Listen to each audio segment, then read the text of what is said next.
গণনার উপর ভিত্তি করে নাউনকে যে দুই ভাগে ভাগ করা হয়েছে, কাউন্টেবল নাউন এবং আনকাউন্টেবল নাউন, এই দুটি সম্পর্কে আজকে জানবেন।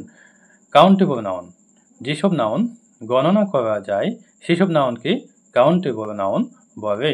যেহেতু গণনা করা যায় এই জন্য এইসব নাউন একবচনও হতে পারে বা বহুবচনও হতে পারে।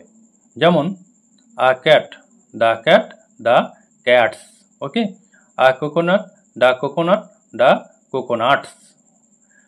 এখন দেখেন আনকাউন্টেবল নাউন, যেসব নাউনকে গণনা করা যায় না সেসব নাউনকে আনকাউন্টেবল নাউন বলে।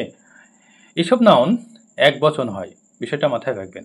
এসব নাউন এক বচন হয়, তাই এদের সাথে থাকা যেসব ভার্ব থাকবে সেগুলো কিন্তু এক বচন হয়ে থাকে। যেমন হানি।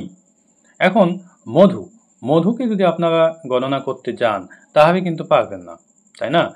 তাই এটি হচ্ছে আনকাউন্টেবল নাউন। অনুরূপভাবে ওয়াটার, এখন ওয়াটারকে যদি আপনারা গণনা করতে যান তাহলে কিন্তু পারবেন না, ওকে। মিট, মাংস, মাংসকে যদি আপনারা গণনা করতে যান তাহলে পারবেন না।